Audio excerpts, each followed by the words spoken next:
ماشاءالله ماشاءالله دا ګورئ څومره ښایسته سړک یې جوړ کړی ګلان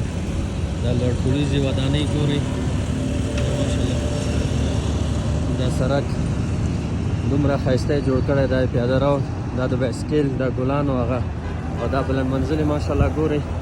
یو خوبي دا ده چې تنها زمونږ کوم دفتر چې دی د دې شاوخوا ساحه کې په 500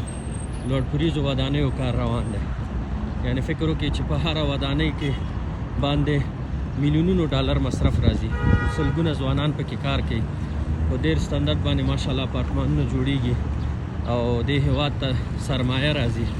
بله خوبي دا ده چې یو دفعه دوی کومه نقشه چې ده هغه نقشه تایید شي په وزارت په هغه کې ښاروالۍ کې نو بیا دوی کولی شي مستقیما شپه ورځ کار وکړي او خپل کار خلاص کړي ماشاءالله دا ګورئ دا سړک به څومره ښایسته ښکاري دا ګلان وګورئ پیاده رو تر څو کار خلاص نه دی نو هغه سر نه فکر وکړئ ماشاءالله دغسې تر پایه پورې هغه سړک وګورئ ماشاءالله دا وګورئ دې ته بس دې هېواد کې پانګونه خلکو ته کار زمینه برابرول دا ټول هم صدقه هم ثواب هم خرما